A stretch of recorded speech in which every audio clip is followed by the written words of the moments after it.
Bueno, mis hijos, ahora vamos a hablar de la farmacodinamia. Farmacodinamia es prácticamente todo lo que el medicamento le puede hacer al cuerpo, ¿recuerdan? Entonces vamos a hablar de cómo interacciona el medicamento con el cuerpo y qué hace que el cuerpo haga. Entonces, lo primero que tenemos que saber es que sí existe un complejo fármaco-receptor. O sea, el medicamento no entra al cuerpo y hace su función así tal cual, sino que normalmente él tiene que ir a lugares que son llamados receptores, normalmente constituidos por proteínas, los cuales, una vez se une el medicamento a dicho receptor, estimulan a una respuesta o a evitar una respuesta. Todo depende de qué tipo de medicamento estemos hablando. Las células tienen muchos tipos de receptores, hay que tener en cuenta. Cada uno es específico para algo, quiere una respuesta específica, o sea, cada cual está ahí por algo y sabe lo que tiene que hacer.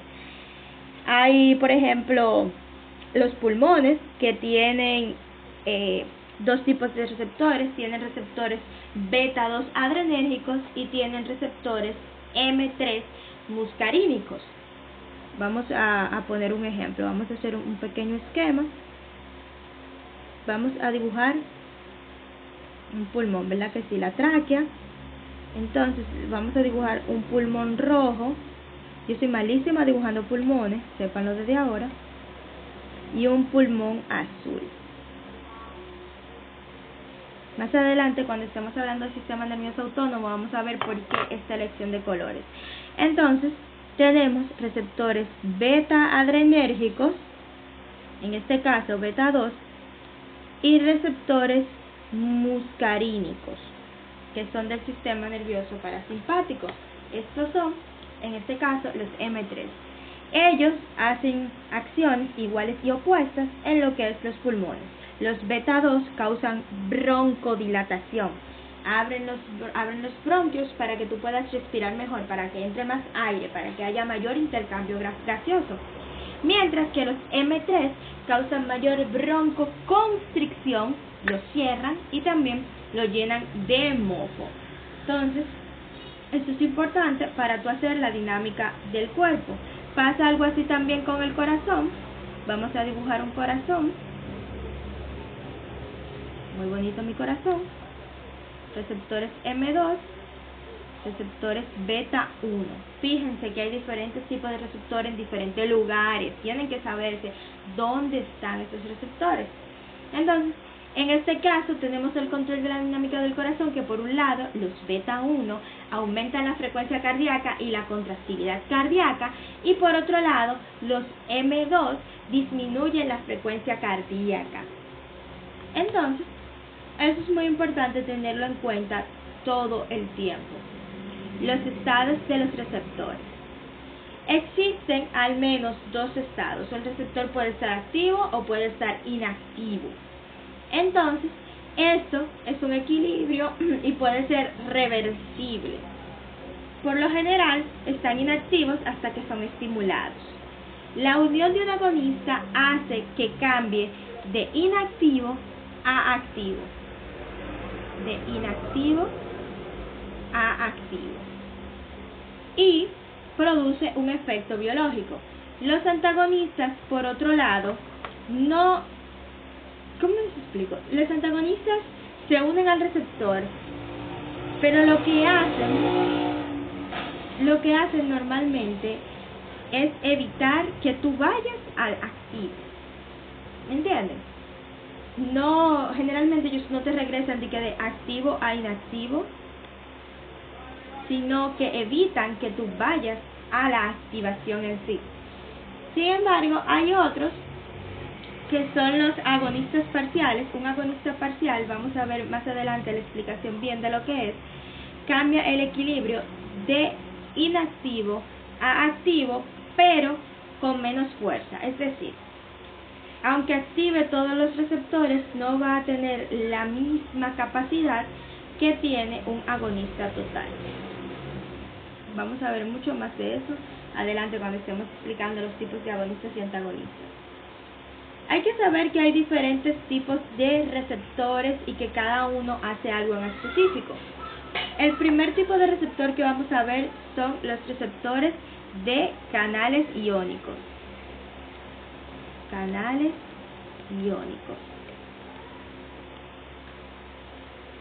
Normalmente, estos receptores lo que son es como una proteína que tiene un lugar donde se va a unir un ligando, que básicamente sería como la llave de la puerta, y lo va a abrir para que pasen iones, para que pasen cosas como calcio, sodio, potasio, etcétera, etcétera, etcétera.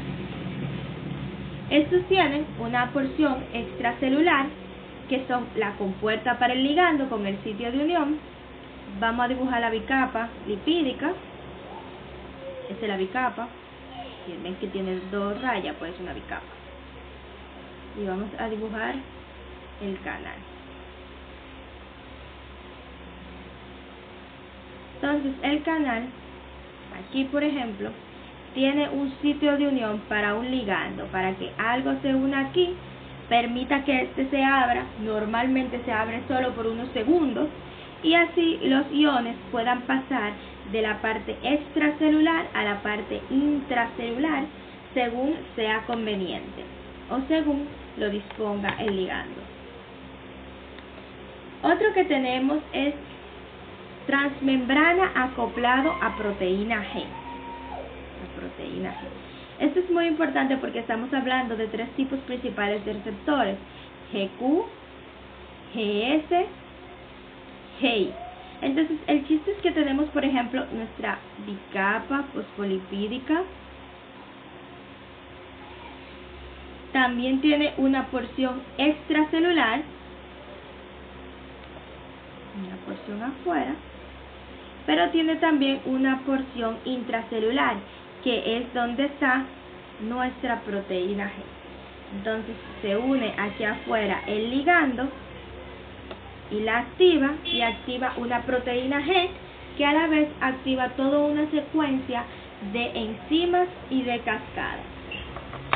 Tenemos que saber bien cuáles son los receptores acoplados a cada una de las proteínas G, porque sí, hay diferentes receptores acoplados a cada una, y tenemos que saber su segundo mensajero que estimula y todo eso. Por ejemplo, en el caso de la GQ, que es la primera, están los H, alfa y B1, M1, M3.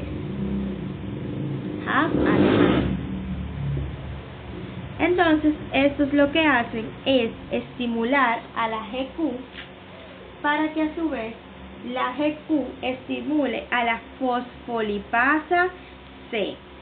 La fosfolipasa C entonces estimula a que los lípidos de la membrana liberen al fosfatidil-inositol 4,5-bifosfato. Sí, yo sé que suena bien chocante cuando uno lo ve la primera vez y cuando uno lo oye. Y entonces, este asunto, que se abrevia así, lo que hace es que se divide, gracias a esto, en IP3, IP3 y DAC.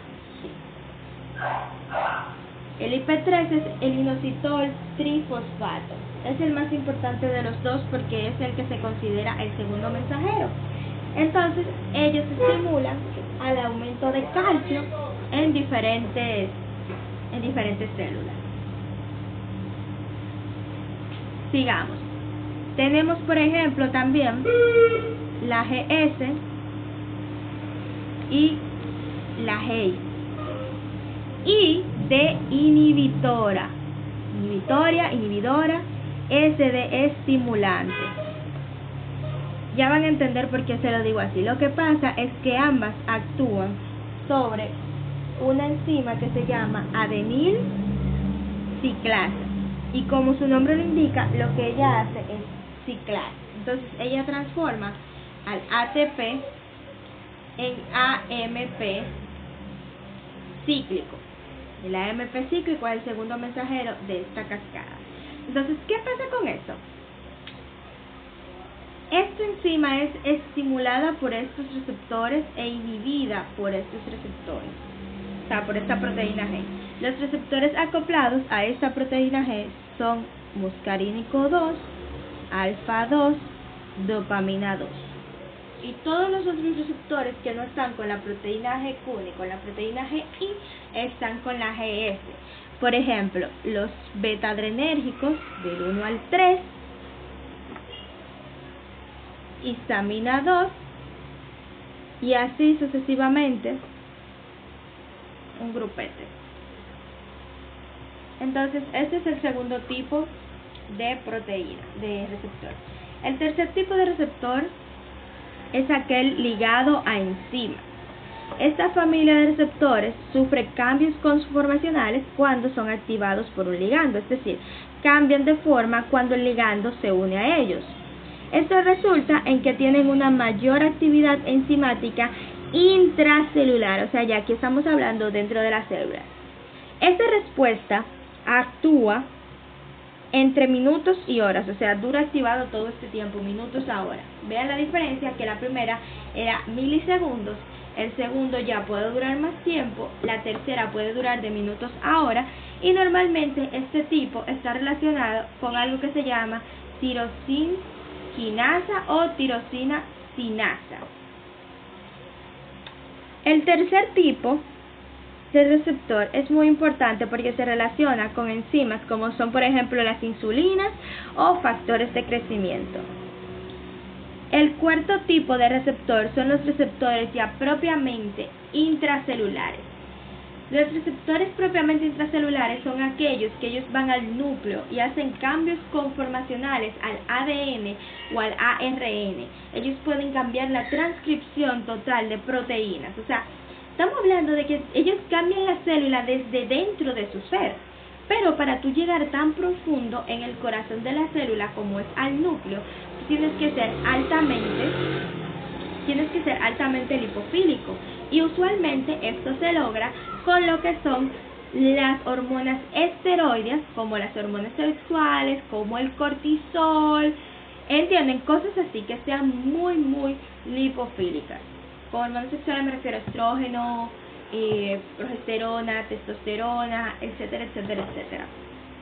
Para saber eso hay que saber los tipos de receptores bien, y hay que saber qué tipo de cosas se unen al ligando. O sea, qué tipo de ligando tiene ese receptor. Entonces, lo siguiente de lo que vamos a ver es algo relacionado todavía con los receptores. Vamos a hablar de lo que es la desensibilización y la regulación negativa de los receptores antes de llegar a potencia y eficiencia. Vamos a hacerlo en este mismo pedazo. Desensibilización y regulación negativa o regulación a la baja es básicamente cuando tú tienes un receptor que ha sido estimulado tanto que dice, mira, baraja con eso, suéltame en banda, yo no voy a seguir con esa, mira, haz lo que tú quieras, yo no voy a seguir. Básicamente es eso. Se le da un agonista o un antagonista de manera tan continua que el receptor tiene respuestas. Si es un agonista, es desensibilización. Si es un antagonista, tiende a ser regulación a la alta. Vamos a hablar primero de desensibilización. Básicamente, tú le das tanto agonista al receptor que nos da una respuesta disminuida. Y este fenómeno se conoce como taquifilaxia. A menudo se debe a la fosforilación. La fosforilación normalmente desactiva cosas que hace que los receptores digan, no, ya, es como la amiga date cuenta, y si se da cuenta, entonces ya deja el tóxico. Además, los receptores pueden internalizarse, es decir, casi todos los receptores de los que hemos hablado, tenemos la membrana bifosfolipídica, ¿verdad que sí? Y ellos tienen una parte exterior, una parte afuera. Pero entonces, imagínense que se desensibilizan y se interiorizan. Entonces, lo que pasa es esto, nuestra bicapa, y el receptor entra y queda dentro de la bicapa lipídica, protegiéndose de esto. Normalmente esto se reconoce como regulación a la baja o regulación negativa. ¿Por qué? Porque ellos se interiorizaron. Los receptores, que son principalmente de canales iónicos, pueden activarse por un tiempo limitado. ¿Se acuerdan que hablamos de que duran unos milisegundos? Entonces, después de ahí, ellos necesitan un tiempo para ellos volver a sensibilizarse, y es lo que se conoce como periodo refractario, que puede dividirse en dos, en relativo o absoluto. Un periodo refractario relativo quiere decir que por el momento él no podría, pero si tú le das una respuesta mayor, si tú le metes mucho más agonista, él saca de donde no hay para tirar para adelante. Pero un absoluto es a lo que tú quieras, tú puedes explotar de ahí, pero yo no voy a dar una acción más. Tú eres el que sabe. Entonces, esas son cosas que hay que tener en cuenta todo el tiempo. La exposición repetida, entonces, de un receptor a un antagonista, lo que hace es una regulación positiva o regulación a la alta. Eso lo que quiere decir es lo siguiente. Tenemos nuestra bicapa. Vamos a hacerla un poquito más pequeña, para que quepan dos bicapas una al lado de la otra. Nuestra bicapa bifosfolipídica, ¿verdad que sí? Normal. Y tenemos un receptor. ¿Qué pasa? En este receptor se plantó un antagonista, entonces ese receptor por el momento no funciona. Entonces, como la célula sí o sí quiere esa respuesta, lo que hace es que en la misma bicapa fosfolipídica empieza a crear más receptores y más receptores. ¿Notan la diferencia? Entonces, más receptores da mayor probabilidad a que se capte un agonista. Pero ¿qué pasa? Como yo estoy dando antagonista y antagonista y antagonista, esos mismos receptores yo lo voy a hacer lo mismo. Yo los voy a sellar. Y va a seguir pasando lo mismo, y lo mismo, y lo mismo, y lo mismo, porque van a seguir creándose más receptores buscando la manera de ellos poder tener una respuesta biológica. Eso es lo que pasa cuando estemos hablando más adelante de lo que son los antagonistas beta. Este es el síndrome de abstinencia de los antagonistas beta. Pero no se preocupen por eso ahora. Entonces, es muy importante que sepan que en este momento, cuando hay muchos receptores, entonces la célula está mucho más dispuesta. Por lo tanto, si por alguna razón se quita este bloqueo, todos esos receptores van a recibir de manera impactante la estimulación del fármaco agonista o del ligando biológico agonista original. Ligando biológico agonista original. Oh, Dios mío, eso suena un título totalmente importante. Entonces, relaciones dosis-respuesta. A medida que aumenta la concentración de un fármaco, su efecto farmacológico también aumenta de forma gradual, hasta que todos los receptores están ocupados. Cuando todos los receptores están ocupados, entonces tenemos lo que es el efecto máximo. Y ahí sí vienen las dos partes importantes, que son la potencia y la eficacia. Potencia es la cantidad de fármaco para producir un efecto. El efecto que tú quieras, cualquier efecto. Entonces, la concentración o la cantidad de fármaco que tú necesitas para que se dé el 50% del efecto máximo. Es decir, si yo necesito para mi efecto máximo una concentración de 100, entonces mi S50 sería 50. ¿Por qué? Porque si yo necesito para el máximo 100, entonces si yo necesito solamente la mitad, 50. Vamos a hacerlo con otro medicamento. Si el efecto máximo, por ejemplo, yo lo tuviera con 60 miligramos, este es el máximo, ¿verdad que sí? Entonces, mi S50, que sería la concentración en la que el fármaco produce el 50% del efecto máximo, si a 60 yo hago el máximo, el 50% del máximo, ¿cuánto sería? O 30, básicamente. Por otro lado, la eficacia es la eficacia es la magnitud de respuesta que causa un fármaco cuando interactúa con un receptor. La magnitud, o sea, la fuerza de respuesta. Esta depende del número de complejos fármaco-receptor formados, es decir, depende de qué tantos receptores ha logrado ocupar. No es lo mismo un fármaco que solo puede ocupar un receptor a un fármaco que puede ocupar los 10 receptores disponibles. Entonces, la eficacia depende del número de fármaco-receptor que haya podido acoplarse y la actividad intrínseca del fármaco en sí.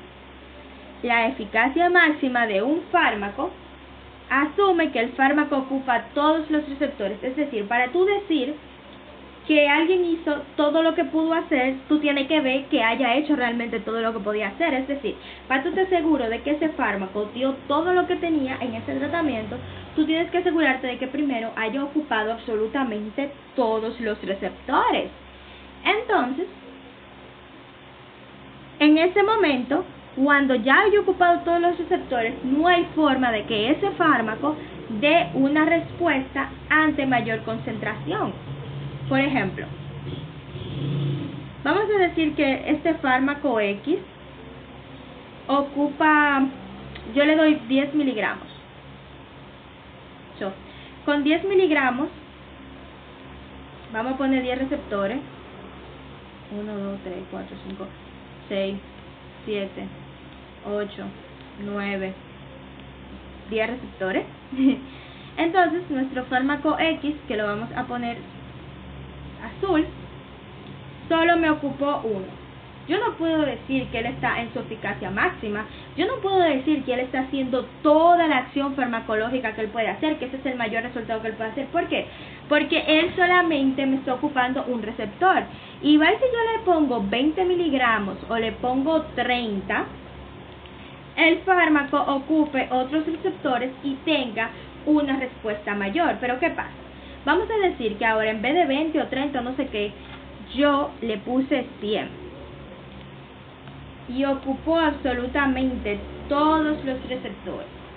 Ya, aunque yo le ponga 110 o aunque yo le ponga 1000, ya el paciente no va a ir para ningún lado, ya yo no voy a tener ninguna acción. ¿Por qué? Porque ya el fármaco hizo todo lo que podía hacer mientras ocupaba todos los receptores, y yo dar más medicamento es básicamente una pérdida de tiempo y de recursos. Entonces, la respuesta máxima es diferente simplemente entre fármacos que son agonistas totales y agonistas parciales. Por ejemplo, no es lo mismo un médico graduado, un odontólogo graduado, que un estudiante de quinto o sexto semestre. Imagínense al graduado como un agonista total y al estudiante como un agonista parcial. Aunque el agonista parcial, que sería el estudiante, trate de hacer todo lo que puede hacer el total y ocupe todos los puestos y ocupe todos los lugares, no va a poder. Su reacción no va a ser tan fuerte como el otro, como el agonista total. Sin embargo, el total, al ocupar todos los receptores, va a tener una respuesta mayor. La eficacia es una característica muy útil, aún más que la potencia, debido a que un fármaco que tiene mayor eficacia tiene mayor beneficio. ¿Por qué? Porque si yo puedo resolver con menos cantidad de medicamento, es mucho más fácil. Entonces, esas son cosas que tenemos que tener muy en cuenta cuando estamos hablando de medicamentos.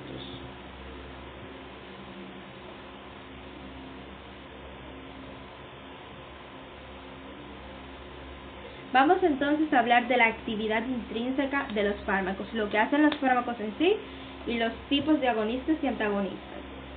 Agonistas tenemos tres tipos, principalmente se habla de los primeros dos, pero vamos a definirlos todos. Agonistas totales es un fármaco que se une al receptor y exprime ese receptor, da una respuesta biológica máxima. Todo lo que ese receptor puede hacer, ellos se lo da, le saca el 100% del beneficio a ese receptor. La respuesta es muy similar a lo que es un ligando endógeno. Lo mismo que haría la sustancia que fisiológicamente se une ahí, básicamente eso haría el agonista total. Por otro lado, tenemos también los agonistas parciales. Los agonistas parciales son la gente que exprimen los limones pero no le sacan todo, nada más sacan ahí como que cuando ya se pone difícil, ellos no buscan el exprimidor ni nada, ellos botan el limón. Ellos entran y pueden ocupar todos los receptores, pero la respuesta no va a ser tan fuerte como un agonista total. Ellos hacen más que cero, hacen más que nada, pero no sacan el 100% de lo que hay que sacarle al receptor. Aún ellos hagan todo lo que pueden.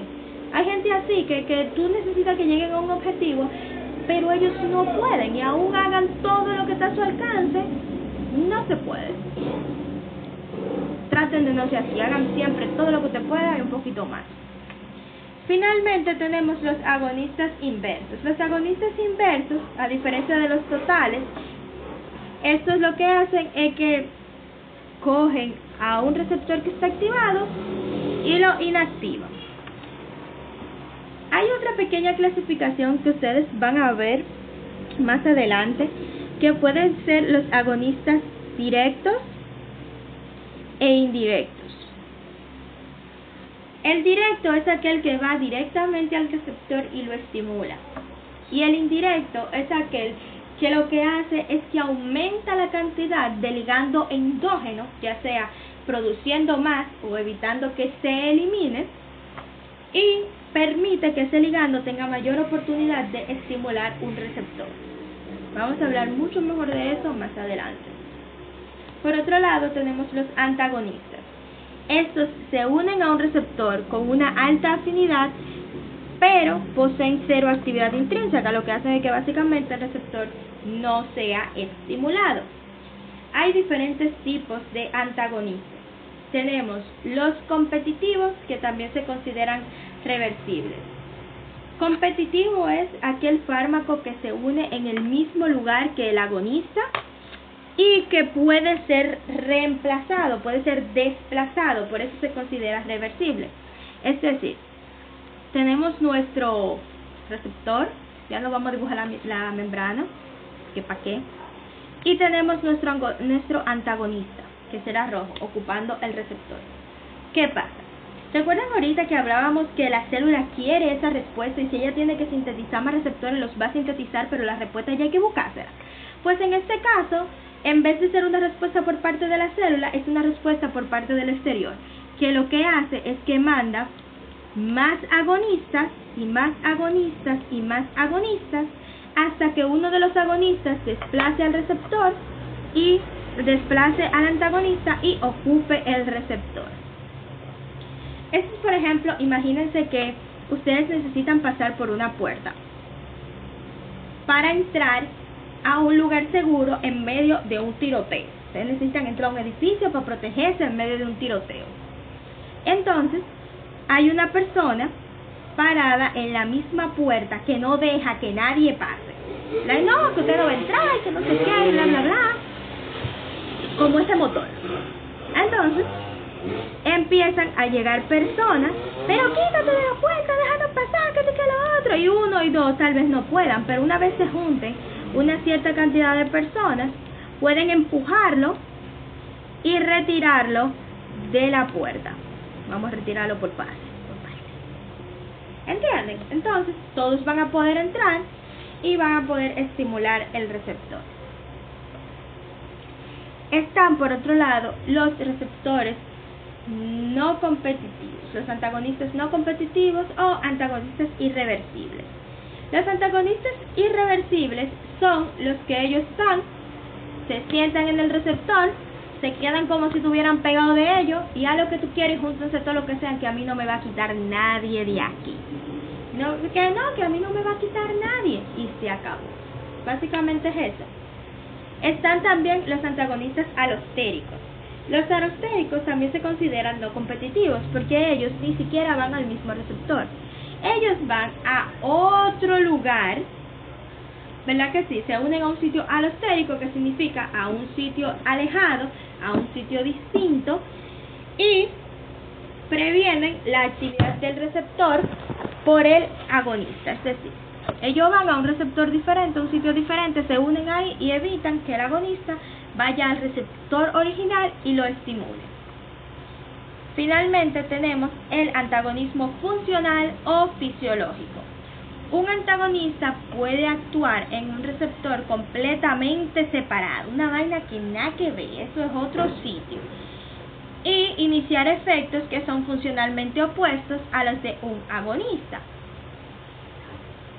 Un ejemplo de un antagonismo funcional es la epinefrina con la histamina. La epinefrina causa vasoconstricción y la histamina causa vasodilatación. También es el ejemplo de otros receptores, por ejemplo los beta con los muscarínicos y así sucesivamente. Esto es algo que pasa normalmente en el cuerpo humano todo el tiempo y simplemente es mimetizado o imitado por lo que son los fármacos. Vamos a hablar de otros tipos de interacciones farmacológicas. Están lo que son los sinergismos.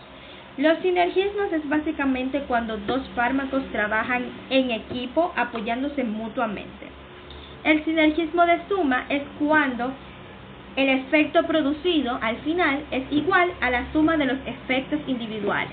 El efecto producido al final es igual a la suma de los efectos individuales. Por ejemplo, si yo tengo un fármaco A cuyo efecto es 2 y tengo un fármaco B cuyo efecto es 3, el sinergismo de suma me va a dar como resultado un 5, porque es igual a la suma de sus efectos individuales. Este es también conocido en otros libros como adición. Tenemos otro tipo de sinergismo que es el de potencia, y en algunos textos es conocido como sinergismo per se, o sea, el que sí es sinergismo de verdad. Este lo que dice es que el resultado final es mayor a la suma de los esfuerzos individuales de los fármacos. Por ejemplo, yo tengo el mismo fármaco A con un efecto 2, pero esta vez yo lo voy a dar con un fármaco C, cuyo efecto es 4. El sinergismo de potenciación me dice que el resultado debe ser mayor a 6, y en este caso sería, por ejemplo, 8. Si lo multiplicamos, o como a mí me gusta explicarlo mejor, 2 a la 4, que sería 2 por 2 por 2 por 2, que sería 2, 4, 8, 16. ¿Entienden?